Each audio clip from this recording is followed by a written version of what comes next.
Well, good evening, everyone. If you're just joining us, if you wouldn't mind putting into the chat your first name and then dash your team number. This helps us kind of have a little impact data tracking for us as we go through the season. So, all right. Well, welcome everyone, and thank you for joining us on this special coaches clinic. This is a special session in that we're going to focus explicitly on the innovation project for the UNEARTHED season. So tonight I'm going to walk through what is the innovation project, why we do it, and also talk about some tidbits for approaching it as a coach for the season. So my name is Louis Rubo. I am the first program delivery partner for First Nevada. Let me do that again. I am the first LEGO League program delivery partner for First Nevada. I'm also the team development education specialist. We're cross-program on the trainings for supporting all of our teams and all the programs. So as I was saying, tonight we are just going to spend the next hour talking about the innovation project. It's a little area that some of our teams find challenging and not sure about how to approach it. So hopefully by the end of this hour, you'll have a better idea of what to do and what the expectations are in getting through that portion of the competition. So as a reminder, all of our slides are available to you. They are in the public resource folder. If you scan that QR code on the screen right now, I've already uploaded tonight's slides. In fact, I uploaded an updated version only like 10 minutes ago. So I added one more slide in at the last second. So you're always welcome to come back and review the presentation and see my notes, because I do not only give you the slides, but also give you my presenter notes. So you can read about all the things I forgot to say, as well as seeing all the links to things in there as well. I'm looking at it closely. It still says submerged. I forgot. I missed a submerged in there. So you're also welcome to do that. We are recording this. It will show up on our First LEGO League YouTube playlist probably within a day or so as well.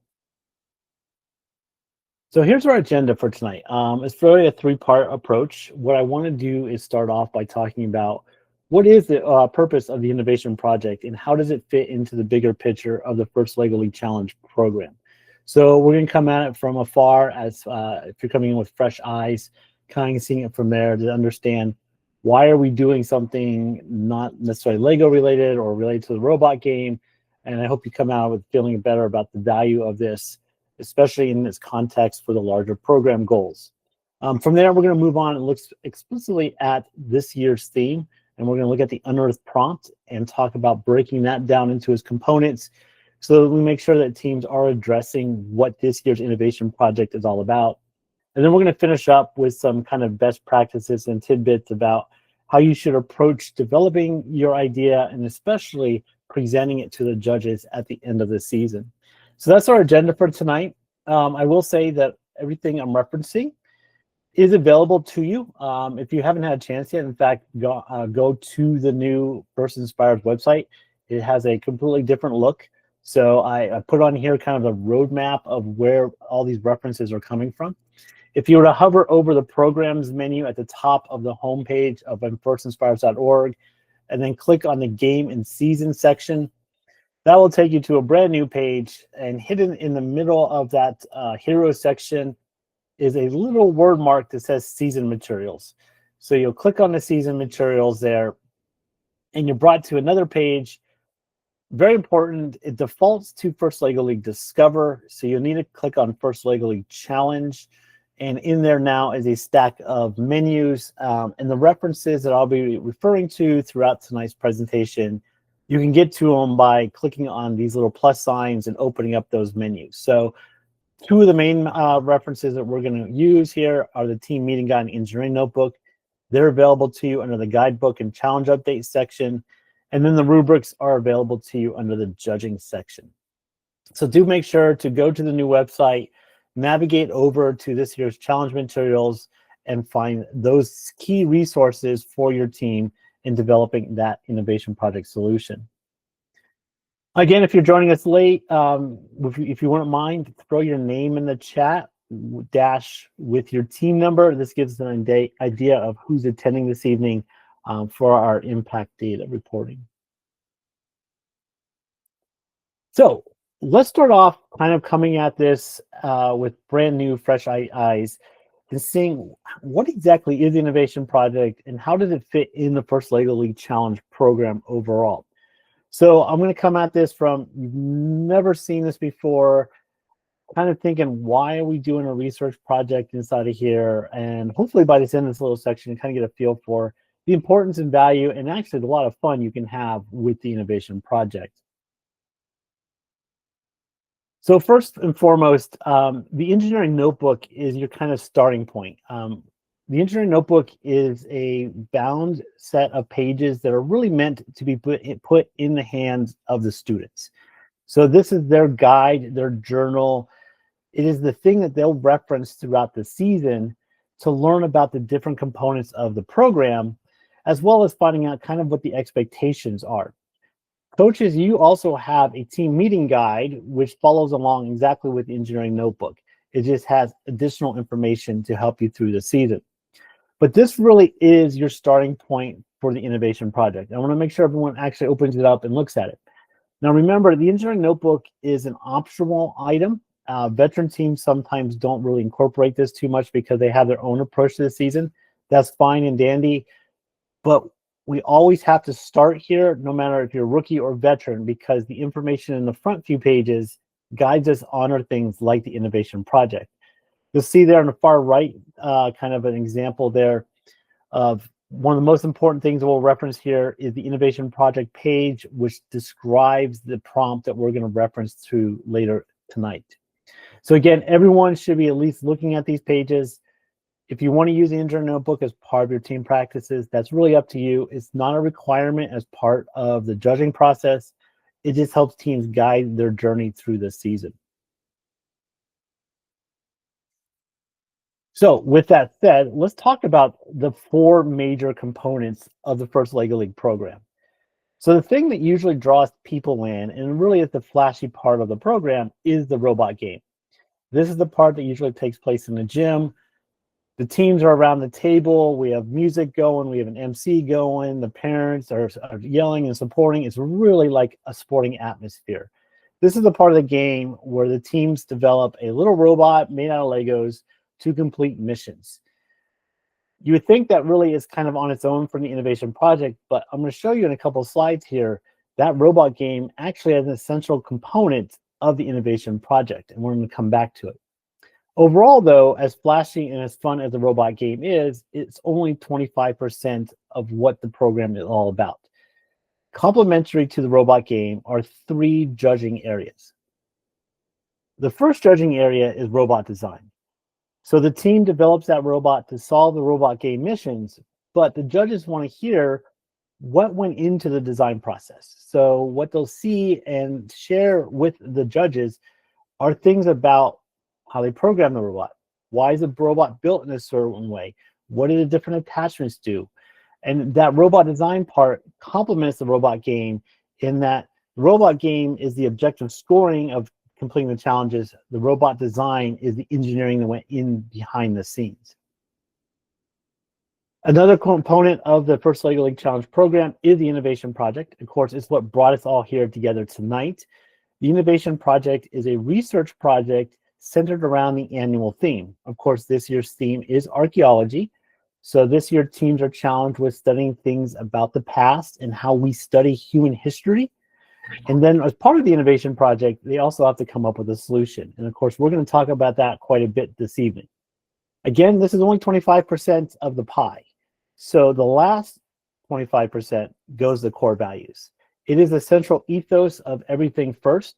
It is the thing that we really hope our students, as well as our coaches and all of our teams, are actually applying as they do the robot game, robot design, innovation project. It's often said that the robot game, robot design, innovation project are what we do, and the core values are how we do it. At a competition, teams are evaluated in four areas, all four of these areas equally. So it's not that one area has more weight than the other. It's that all four have equal components in terms of how the teams are scored and ranked towards that overall Champions Award. For tonight, we are going to focus on just that one component there. We are going to zero in on that innovation project, But as you're going to see, it is related to a number of the other parts of this pie.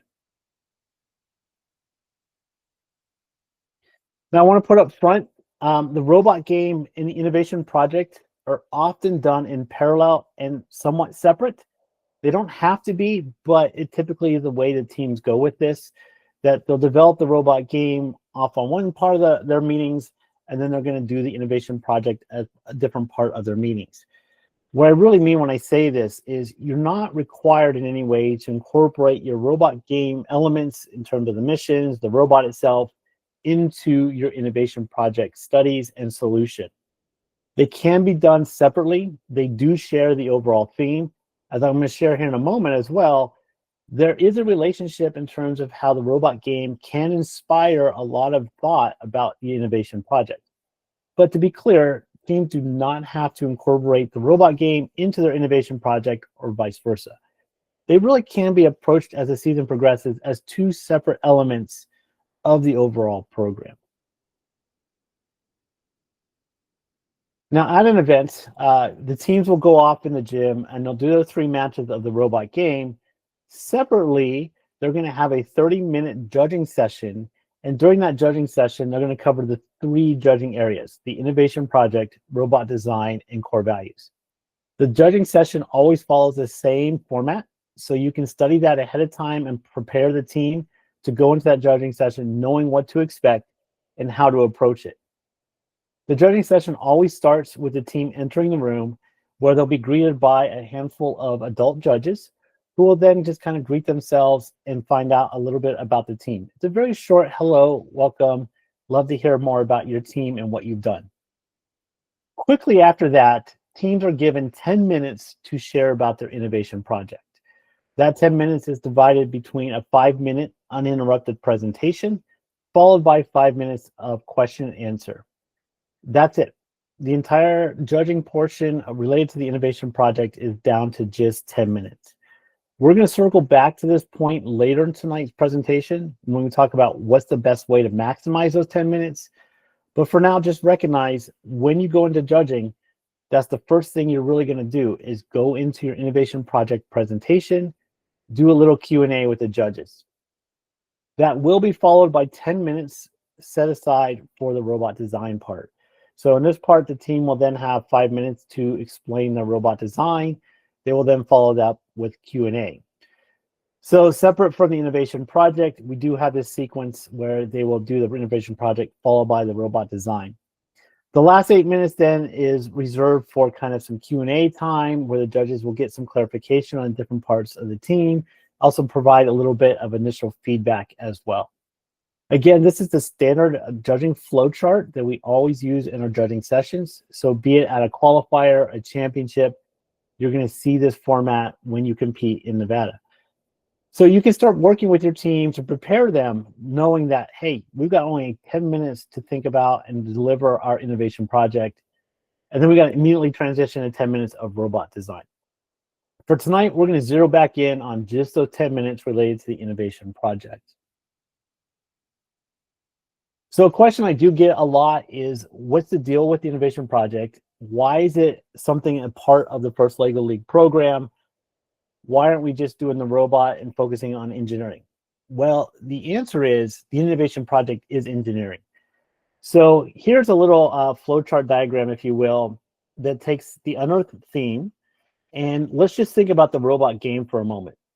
For a team to do well in the robot game, the first thing they have to do is they have to design a robot that can solve this year's missions. So they're going to start on maybe paper and pencil. They're going to look at the mission models themselves. They're going to sketch out some ideas. They maybe do some pseudo coding. Then what they're going to do is turn that design into a creation. They're going to build the robot. They're going to start coding that robot. Then what they'll do is they'll take that to the game board, try it out, see how effective it is in solving the missions. They're going to turn around and iterate through those solutions. What they are doing with the robot, in this case, is applying the engineering design process, where you identify a problem, the mission models, you design a solution, that's the robot and the program that goes with it. You create it, where you actually turn it into a physical robot and an actual code. You try it out, iterate with it, and come back and then communicate your solution in that robot design judging. Now, the thing about this is it's applying the engineering design process, but it's doing so in a very confined way. You have a very set of mission models that you're trying to solve. The innovation project is exactly the same structure, but with a lot less constraints applied to it. So with the innovation project, you are still absolutely applying the engineering design process. But instead of having the constraints of having to solve a Lego built mission model, what you're now given is a prompt that says, hey, let's look at something related to this year's theme. I want you to study it. I want you to design a solution for it, then actually create that solution, talk to others about it, and iteratively improve your solution. In other words, the innovation project is an excellent opportunity for our teams to develop and continue to use the engineering design process away from that robot game. And in fact, it's in a lot of ways a lot more fun because you have a lot less constraints, you have a lot more opportunity to apply creativity, and all along the way, you're learning a real world problem. It's a tongue twister. And so the innovation project is really, I think of it as an opportunity for our teams to learn, apply engineering design principles, and then come back and be able to learn something about the world at the same time. So it really does fit within the First LEGO League program in that it does help support their development of that engineering design process, while at the same time learning about an issue that challenges us in the world. So at that point, I'm going to pause for a moment, see if you have any questions overall about kind of the big picture judging and how the innovation project fits within it.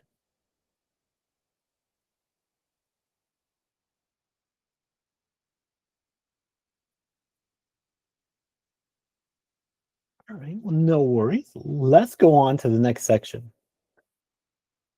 where now what we want to do is let's look at the Unearthed Challenge specifically and talk about how your team might approach developing an innovation project solution. So we're going to go in, and what we're going to do is we're going to open up our engineering notebook. We're going to turn to page 5. And on that, what we have is a description of the innovation project, including kind of the expectations for the team. And specifically, and most importantly, on this page is a prompt that is written in large font that tells us what the team's task is related to this year's innovation project. So specifically, it reads, in the Unearthed season, your team's challenge is to identify a problem faced by archaeologists and propose a solution that can help. Every year, FIRST provides this as a guide for teams to go out into the world and study a real-world problem and then come up with a creative, innovative solution to it. This year's theme, of course, is archaeology. This is the prompt that guides our teams in terms of what they should be thinking about in their innovation project. Now, as a coach, you might be thinking, what do we do from here? And my answer is, let's go back to that prompt and let's study it carefully, word by word. So the first part, in the Unearthed season, that's not very helpful. We already know we're doing the Unearthed season.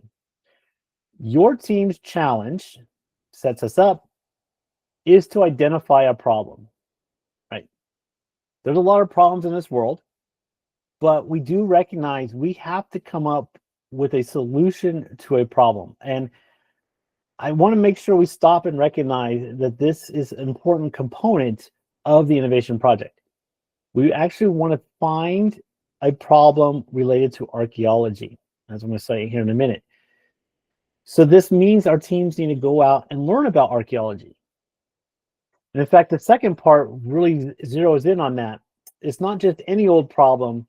We need to look at problems that are faced by archaeologists. So this is a time for teams to go out there and say, hey, what is an archaeologist? What do they actually study? One of the common trips here, and I was guilty of this, is do they study dinosaurs? No, they actually more or less study human history. And that might be related to animals, it might be related to plants, but really archaeologists is about piecing together human history. So maybe we just learned something right away by thinking about that. So we need to figure out what is a problem that is faced by archaeologists. So we need to go out and study what do archaeologists do and what are the challenges that they face as they do what they do. That leads us to the third part of the prompt. We need to not only learn about archaeology, the things they study, and the problems that are faced by archaeologists, but we also need to find a solution that will help them. So this is when we get to turn on our creative juices. We get to say, hey, archaeologists, we have this kind of problem. We have a great solution for you. And the way you come about this is by studying what archaeologists do, figure out the things that they trip on, use your creativity, come up with those novel, innovative ideas for, hey, this is a cool way to solve that problem. So it's really important when your team puts these three parts on the table, and as they do their innovation project, they identify a problem faced by archaeologists, and they come up with a solution. That's really the task at hand. Now you might be stuck. How do we get any kind of motivation? What's the nudge that gets us moving in that direction? I don't know anything about archaeology. How do we even start? Well, first off, let's go back to the innovation project. One of my math teachers back in high school, one of my favorite sayings I've ever learned is, when in doubt, do what you know. And what we know is the engineering notebook. So I'm going to go back to the engineering notebook and I'm going to see what kind of resources are in it to help the team out. Well, there's a Project Sparks page. And if you look at the left side of the Project Sparks page, there is the archaeological process defined for us. So it has things like identify a site, survey and map that site, excavate, reconstruct and restore, and then share and publish. These are the major steps associated with archaeology. Just learn something new. Now what we can do is maybe break down each of those components and find out, how do archaeologists do things like identify sites, or survey and map, or excavate, or reconstruct and restore, and then how do they share and publish amongst each other? So on the same page are the Project Sparks. These are fun little guys that are related to the actual robot game map that you can relate to and think about, hey, what does identifying a site look like? What does surveying and mapping look like? And the Project Sparks here are great guiding tools to get teams thinking about what an archaeologist might do, especially in relationship to this year's robot game as well. Now, again, I want to emphasize, you don't have to tie it to the robot game. It's just a great starting point if you're confused about or unsure of where you might start for a point of inspiration. And in fact, to double down on the robot game, if you read the mission models descriptions carefully, you'll see that every mission starts off with a little descriptor. That will give you a little idea about why that mission was selected as part of the robot game and how it fits in the overall theme of the Unearthed season. So for example, mission 1 reads, you'll need special tools to clean and uncover buried artifacts without damaging them. Brush away sediment to uncover a piece of the civilization's past. So if you don't think of this as a mission to the robot game, if you read that description carefully, you start learning a little bit more about archaeology. Archaeologists need to use special tools to clean and uncover buried artifacts, and they don't want to damage them. So there's all kinds of information packed away in that one sentence. What are those special tools? How do they actually unbury the artifacts? How do they make sure they're not damaged? Right. So you can use this as a stepping stone, as a springboard for maybe going off and studying a little bit about that particular mission model and how it's related to the archaeology theme for the season. Every mission has that little storyline that you can reference. So you can actually use the robot game as a moment of inspiration to get you started. Now, again, I do want to double down, I've said that a couple times, I do want to emphasize that you do not have to relate your innovation project solution to a mission or the robot game. It's just a great point of inspiration to start your team off. The other thing you're going to find in your engineering notebook is this colorful challenge story. And every year teams ask me, well, what's the point of this page? Or sometimes it's multiple pages. And it's supposed to be just a fun, colorful point of inspiration. Have a team study it and make up their own story to each of those panels. What do they see is happening in those panels? How could that be related to the unearthed season? What is it that's actually being told here? How is it related to things in our real world, and especially to the prompt for the innovation project? Again, you don't have to use this. You don't have to incorporate in your solution. It's just supposed to be maybe a point of inspiration for your team. It's just a fun way to think about the innovation project this year.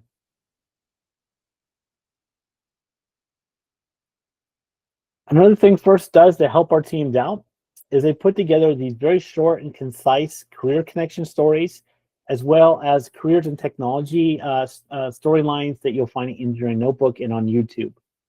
So what you can do is take your Engineering Notebook, open up page 31. What you're going to see is the career and technology related to this year's theme. One of the goals that we have at FIRST is to provide opportunities for our students to learn about potential career paths. So when you're studying the unearthed and the archaeology theme, don't think of it just as a challenge or homework assignment. Think of it as a doorway for students to learn about potential things they might want to do as a career. So as they're learning about the unearthed season, as they're doing their innovation project, they might learn, hey, this lab technician job is pretty cool, where they get to study artifacts and try to piece together history. Or maybe they come out and realize, oh, wow, geology is a really cool component of archaeology. Those career connections are really valuable for our students because it tells them the stuff they learn in the classroom isn't the end all and be all. It is the beginning of a larger storyline for everyone to look at. Likewise on YouTube, the videos there are very helpful. They tell a similar story. They give you some insight into practicing STEM professionals this year related to archaeology. So I would suggest you maybe sit down during your practices, show these videos, and it might help the team think about solutions to their innovation project. Again, coming back to that saying, when in doubt, do what you know. Let's come back to the Engineering Notebook. The Engineering Notebook is laid out in terms of 12 meeting sessions. It's just a suggestion, a guide, especially for our newer teams, but it does break down what you might want to think about doing in each of the sessions. In terms of the innovation project, it's broken down into thirds. So the first 4 meetings are designed to get the team studying archaeology and thinking about potential solutions they might want to look for. So it'll think about the project Sparks we've already discussed. We give them a little tie-in to the robot game. The next 4 meetings, the team will then be guided into picking a solution and starting to develop that solution. So meetings 5, 6, 7, and 8 are really going to be focusing on, hey, you've done your homework, great. Let's start designing and creating a solution to a problem you identified in steps 1 through 4. And then finally, the last third is really about taking that solution, iterating on it, and then also figuring out a good way to communicate it to the judges. So again, if you're stuck on how do we actually work our way through the innovation project, I would suggest go back to that Engineering Notebook. Think of it as a 3-step process. The first step is doing your homework, studying archaeology, figuring out what archaeologists do, what kind of problems do they have. The second step is let's pick one of those problems. Let's come up with a really cool solution to it. Let's kind of design and create that solution. And then in the last step is what we're going to do is now we're going to take our solution, like the engineering design process tells us. Let's now take it, communicate it with others, iterate on the solution, and come to a final solution that we can share with our judges. Now, if you're really stuck, I'm going to give you a little homework assignment you can give to your teams. Here, I'm going to give you 4 questions that maybe will help guide your teams. Now, if you came to the Unearthed kickoff celebration, we did this as a group, but a lot of teams loved it, and I want to share it with you as coaches as well. First question you can ask your team members. Just brainstorm 5 interesting things you might want to learn about human history. What are the things that you're curious about? Is it maybe where and when did writing come about? What was the first form of permanent social structure, maybe? How were the pyramids built? Right? How did humans preserve food before the modern age? How did humans travel long distances? These are all just random questions that I have curiosity to. Let the students come up with that. Just what are 5 weird, unusual things you want to know about history? Human history specifically. Now what we're going to do as a team, let's pick one of those topics and let's run with it. So for me, I'm going to go with the pyramids. Let's think about, how were the pyramids actually built? Right? Then let's ask the question, okay, how would an archaeologist study that topic? So how would an archaeologist study how the pyramids are built? Well, maybe what they're going to do is they're going to go to the site of a pyramid. They're going to excavate around the area, look for tools and other markers that kind of give them some insight. They might try to recreate the whole building process. They might, study ancient writings about it. They might do surveying around the area to figure out, is there any special alignments going on? Is there special things about that area where a pyramid is built? They might use remote sensing techniques where they're going to use lasers to kind of map out and measure locations. And then, of course, they can compare pyramids across the world. The Egyptian pyramids, the ones that come to mind most often, aren't the only pyramids in history. The other civilizations also built pyramids. So I'd be very curious to compare and contrast those. So I picked a topic. I want to know how pyramids are studied. I started learning about how archaeologists might study this. Now I'm going to ask myself, what might be a challenge that archaeologists faced in coming up with a solution or studying that problem? So in the case of pyramids, they're old and they might crumble. They might be dangerous to travel through. They're not lit very well. They might have traps in them. We've all seen fun movies, but those are real. I mean, there are dead ends purposely built into pyramids. There might be hidden chambers. So these are all challenges that archaeologists have to face to study pyramids. So now, okay, I've done my homework. I've learned about what archaeologists have done. I've zeroed in on one topic that interests me as a team member. Now what we're going to do is look at, hey, what are the things that archaeologists are tripping on? Now I'm going to do is come up with a cool solution. Maybe it might be a robot that can be deployed into a pyramid and can then use LiDAR to actually map out the interior of a pyramid. That's a pretty cool solution. But I need to work on that solution and develop it so that I can understand all the little traps or troubleshooting problems that might come up with that solution. So I'm going to share it with others. They're going to give me feedback and I'm going to iterate on that solution. So again, this slide is meant to be a different approach for you to think about with your team about how to get them thinking about the innovation project, ways to get them moving in a direction that gets them towards a solution, and then thinking about all those steps that are involved in getting them there. So I'm going to pause there, open up the floor for questions.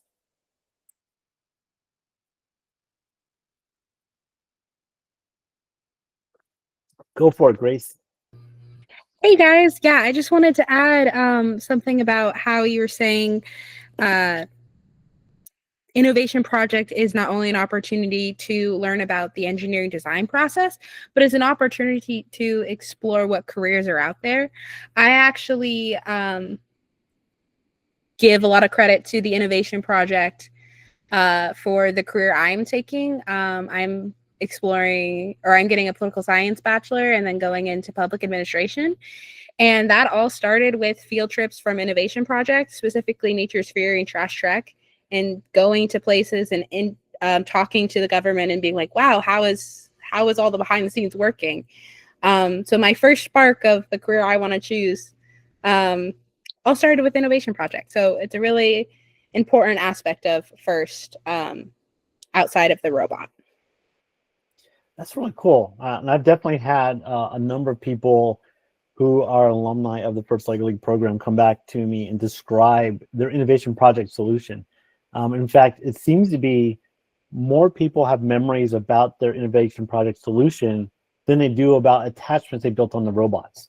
Is that they come back and say, oh, we built this really cool little device, or we got to meet so-and-so, or we actually got to talk to a politician, and all of a sudden now there's a new law kind of progressing through because of the things we did. Yeah. Oh, and then I see in the comments there that that last slide was very helpful. I'm glad to hear that. Yeah. Good. Thank you. Yeah, Leah, go ahead.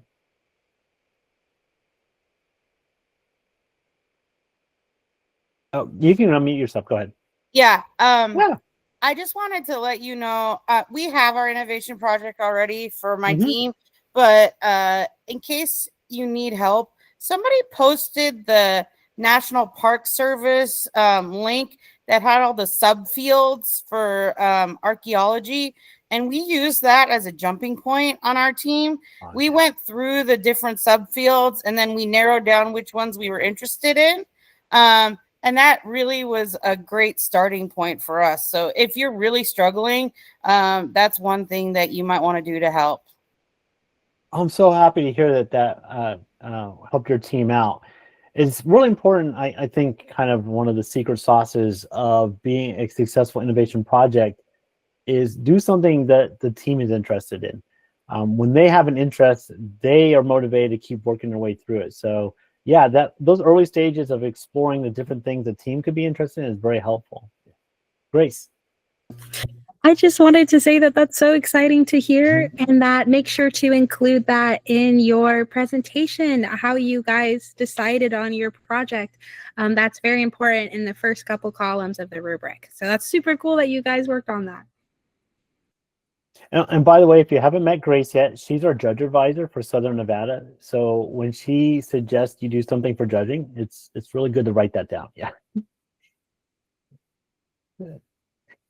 Nice. Well, what I'm going to do now is I'm going to move forward. And now what we've done is we talked about how the innovation project fits within the larger First Lego League Challenge program. We started looking at the unearthed season specifically and how your team might start off looking at an innovation project solution and developing that solution a little bit.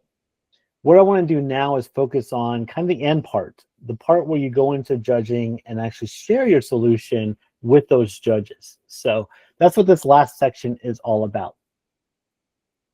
Now, earlier I did show this, and it's really important that you study the judging flowchart so you understand how much time your team has to share the greatness that they did. And it's kind of a bummer, but you're going to take 3-ish months of work and compress it down to a 5-minute presentation and 5 minutes of Q&A. That is a challenge, and that's why I want to make sure everyone understands this part, that how do you take everything you learn and put it into a 5-minute presentation? It's an art for sure, and it's tricky, but it's also another opportunity to be creative and to have fun. And so that's what we're going to talk about here next, is what are some great ways to go about doing this presentation part. So first off, I want to let everyone know the rubrics are public knowledge. You are welcome to, encouraged to download the FLL judging rubrics, study them, and understand what exactly the judges are looking for when you go into that judging session. There are 3 pages to the judging rubrics. There is the innovation project page. There is a robot design page. So that's the middle and the right side here. And then there's a judging session feedback page. Each of those has a purpose to it.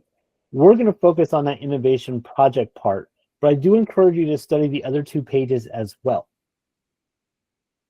Now, specifically looking at the innovation project rubric, remember, the whole idea behind the innovation project is it's another application of the engineering design process. So on the left there, I show you that process as the wheel diagram that you'll see in the engineering notebook. It is that idea of identify, design, create, iterate, communicate, and then repeat, right?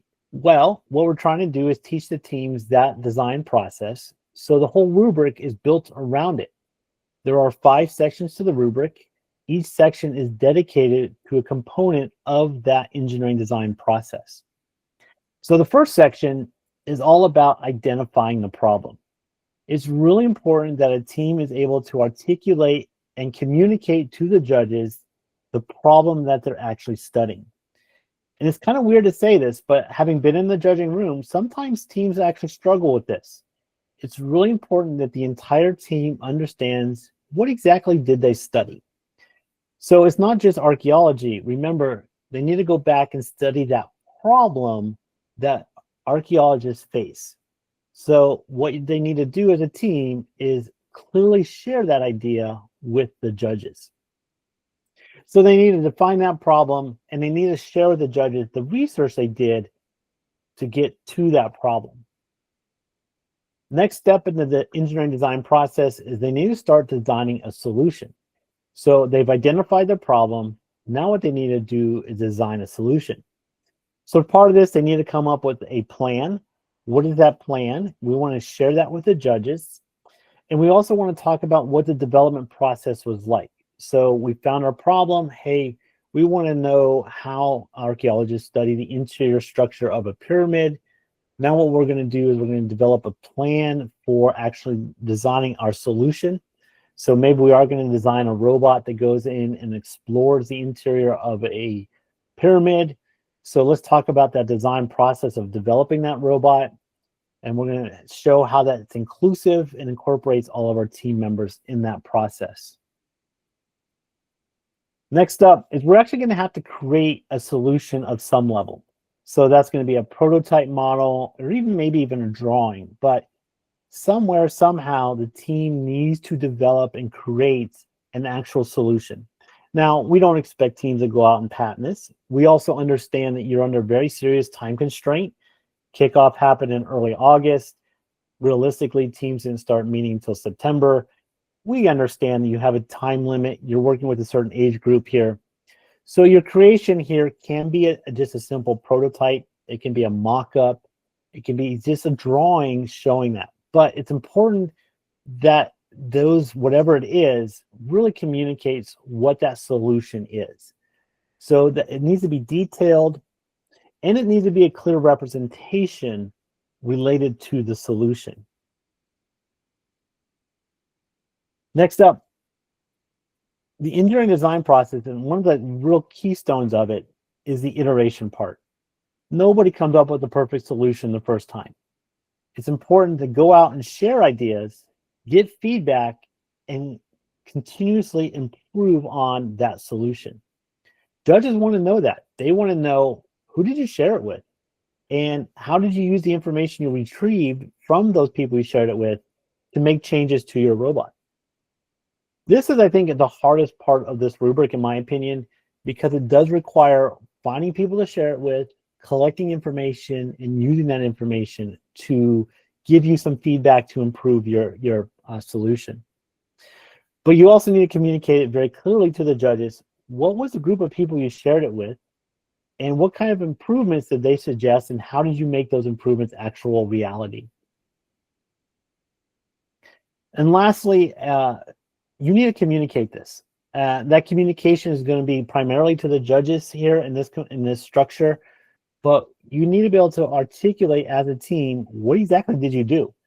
It's no good if you just come up with the greatest solution ever, but you don't tell anybody about it, or you tell someone about it, but it's so confusing how you explained it that they can't really use it. The idea of STEM is that we want to progress, we want to move forward, so we have to be able to clearly communicate those ideas so others can use it and build on it. So that last and fifth component of the rubric is all about communication. Did you give a clear explanation of your solution and its potential impact? And did you do it in a way that shows enthusiasm and pride in the work? That's really important here. Now, that last bit we're going to come back to, but before we get there, I just want to really kind of hammer home this idea of the innovation project is a process. It takes time. You have to identify and research a problem. You have to design a solution or improve on an existing one. You need to create something, a model, a drawing, a prototype. You need to iterate on it and then communicate to it. All of this takes time, especially this part about iteration. You never know how many iterative loops you need to go through to kind of zero in on a good solution. So one of the tidbits I want to share with you is don't take the innovation project and section it off on a calendar. Make sure you're actually doing some of the innovation project all season long. Start from the very beginning, Continue to develop it as the season progresses, because you're going to want to sleep on it. You're going to make some phone calls as a coach. You're going to arrange for them to talk to experts. You're going to share with some people. That's all important to do, and it takes time to do that. So make sure you're not doing all the robot game at the beginning of the season, waiting for the innovation project in the last week or two before competition. You really need to find a balancing between those two components. Oh, by the way, you should also practice your core values all along the way as well. So it really is important to recognize that innovation project, put it into your meetings so that you can continuously make progress through the season. Now, how do you actually share it with the judges? Well, that's the fun part. You get 5 minutes uninterrupted to share the awesomeness that your team did. So this might be a fun little skit that the team comes up with. It might be a parody. It might be a song. It might be just straight up just telling them what it is. The greatness of the Innovation Project's sharing part is they get to incorporate something unique, something special about the team to share their story. I've seen all kinds of craziness. All of it's fun and inspiring. It makes you smile. It makes you laugh, but you also learn. And those are the best presentations, is those that actually can communicate the key ideas from the team to the judges. Some ideas that I've seen, and definitely tidbits to share with you. Don't cram a bunch of facts in. It's really hard in 5 minutes to learn all the facts. But when you put it into a fun story or a skit, it all of a sudden just seems a pop better. You are welcome to and encouraged to bring in props, especially that prototype or that drawing. Definitely want to bring that in, but you might bring in some fun costumes to tell your story. Like if you're doing a TV interview, maybe bring in a little box and hold it up over the students' heads, and they can show like they're inside of a TV. Come up with all kinds of fun craziness to share this ideas with. The kids love it. The judges love it. It really is a wonderful component of the First Lego League program, because it will bring in those soft skills that we sometimes forget about when we're doing STEM.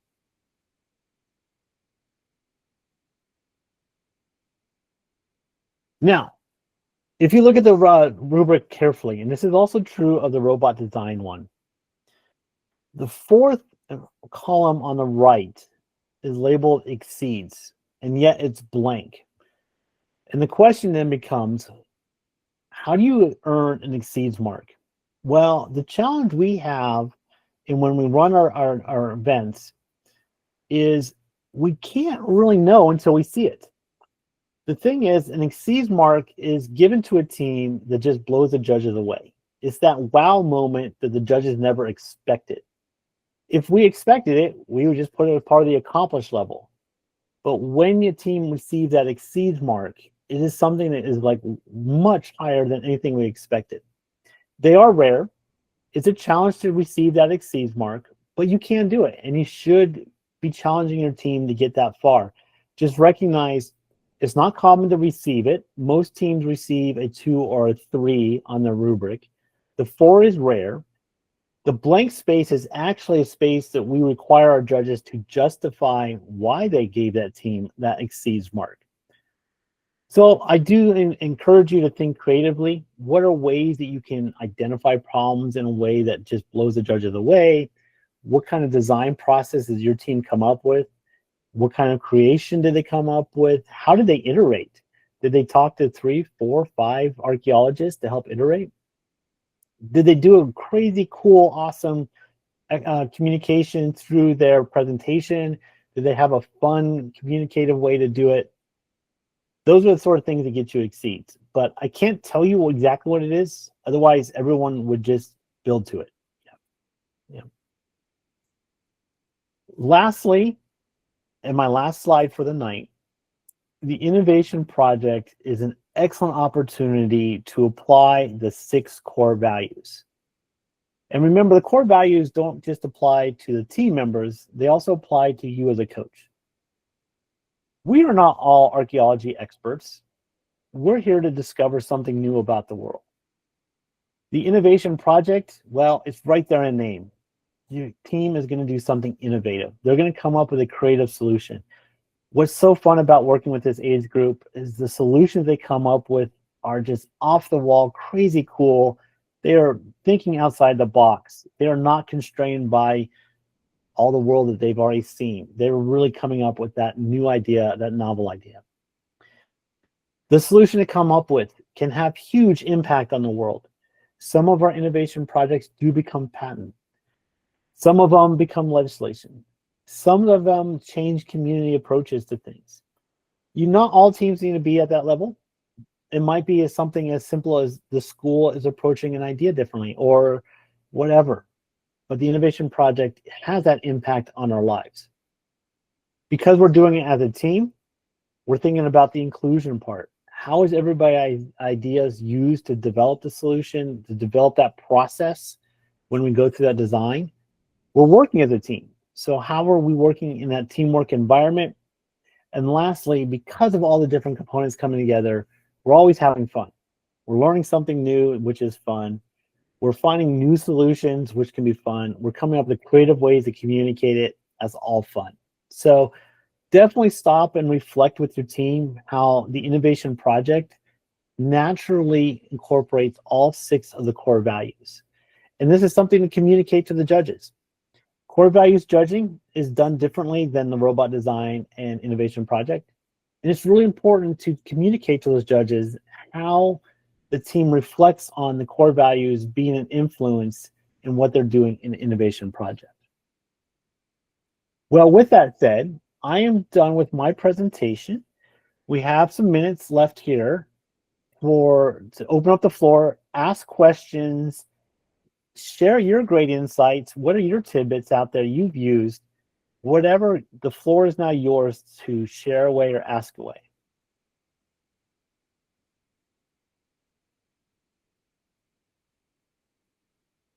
Yeah, so I'm seeing in the chat, use the rubrics to plan your presentation. And if I could scream that, I would. That is so important. Go to the rubrics, read the words on the rubric very carefully, and that will tell you exactly what you should be helping that team do in their 5 minutes. Yeah, Kim, go for it. If you were part of the challenge last year and I took the rubrics from that were after our judging session. I printed out a blank copy and I highlighted what we got and I took a screenshot of the suggestions from the coaches or from the judges. And when my students were working on the innovation project today during practice, I gave them the innovation project rubric with what we scored last year, and said, as you're going through and you're finding your information, look at the things that we did well on, what are the things we need to improve, and make sure you hit some of those things this year, so maybe we can do better than we did last year. And it's really good to give the students the rubric as well, because then they start owning it. They start understanding the things they need to say to the judges. As a former coach, and I've done this both with First Lego League as well as First Tech Challenge, you do only get that 5 minutes to present, but you also get 5 minutes of Q&A. If you get really good at that presentation, you can purposely guide the judges into questions that allow you to pack in more information. And what I mean by that is you present in such a way that you leave the question on the table for the judges to ask. And then they ask it, and then you're able to share beyond your 5 minutes some ideas that you didn't get into the presentation. It's an art form for sure, but it is an interesting approach to it. It's a little bit dangerous because you leave some of the information outside of your 5 minute presentation, but it is a cool way to go about this, is present, kind of guide the judges into a question and then let the judges actually ask that question. Yeah, good. Other questions or tidbits to be shared?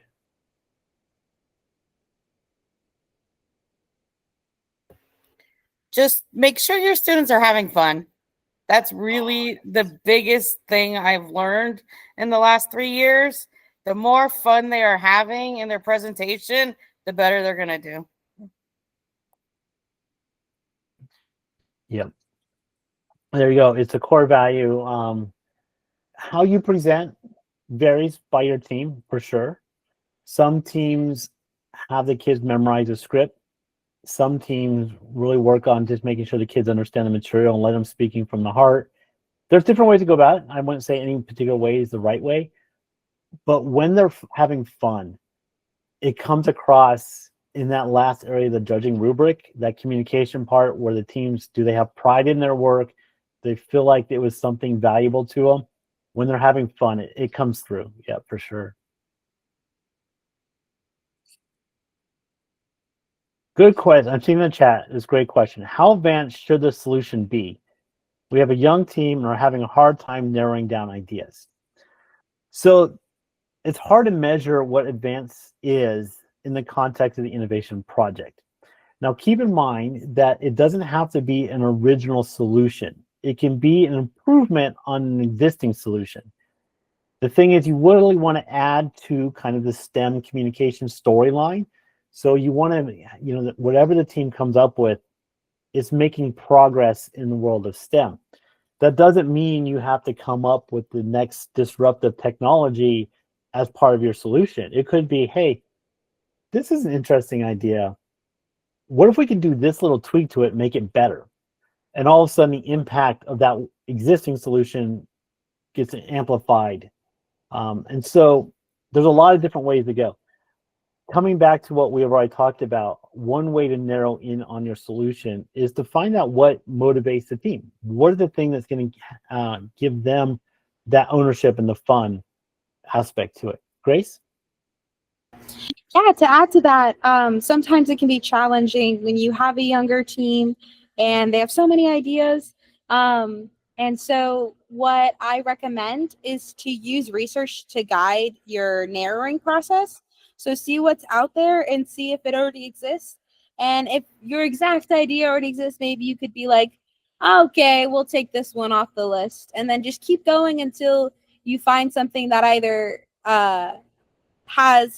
needs improvement or really interests the team and is compatible with something that already exists. I would really like to emphasize, please narrow it down to one solution. Sometimes teams try to make a compromise and incorporate two ideas into one innovation project. When you do that, you risk losing clarity of your problem and your solution. And so then that can make it harder for the judges to understand what your solution is. Yeah, I definitely what Grace just said is so important. A lot of teams trip up on trying to solve two problems instead of one. Another good question in the chat. How realistic does the solution need to be? We have a really fun idea. That's a good question to ask, because one of the things that you kind of want to do as part of the design process and create process and then the impact measurement is this sort of thing that is something that can be done today, or is it going to be dependent on another major piece of technology that is 10, 50, 100 years away? It's hard to say what the answer is. I don't know, Grace, if you have an idea, but I like to think about, when I was working with teams, it's fun to think about what the future holds, but some of the solutions I want to say are something that can be realized in the next year or two. Is kind of a rule of thumb I did. It's not written down anywhere. That's just my personal opinion. I don't know, Grace, have you seen a lot of projects, thoughts on this as well? Yeah, I would say try and use reality as a constraint. So like maybe no portals, maybe no unicorns, things that exist in real life, and then seeing how feasible it is. That is a factor that is often missed by innovation projects. So can it be implemented, and how much would it cost to implement? If it's an extravagant idea, but it's a really great invention, that is a-okay. But if it's something that is both expensive and hard to actualize, that is a little bit trickier. We're trying to think of it as a way of making an invention that can be produced by professionals. So the kids don't necessarily need to have the finished product, but is it something that can be turned into a reality, like Rubo was saying? Cool. Those are great questions. What more do we is on your mind? What other questions do you have?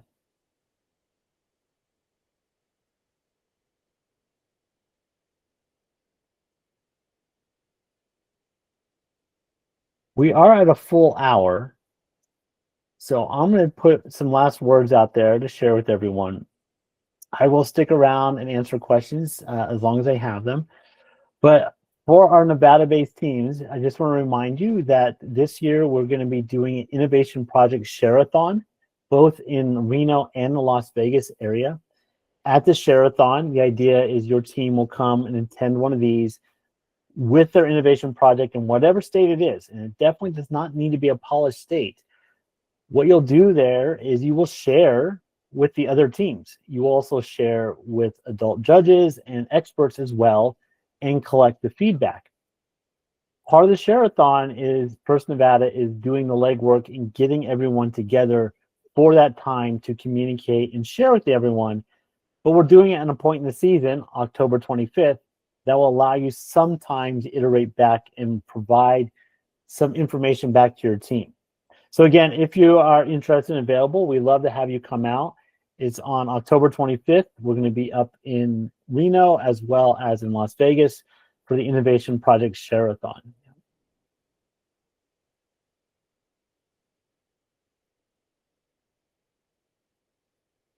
All right, I love this one in the solution in the chat. One of our original ideas was to protect dig sites against pirates, which if you've done your homework is a real problem, but they're going to protect it with ninjas and lasers. Love it. Love it. Yep.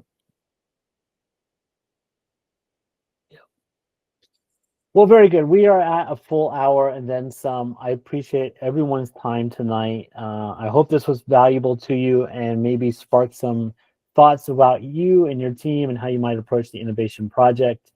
Again, the slides are available to you. You can get them now, and this video recording will be on our YouTube playlist shortly. So thank you, everyone. I'll stick around as long as I have questions. Otherwise, have a good night, and I'll see you at a future event.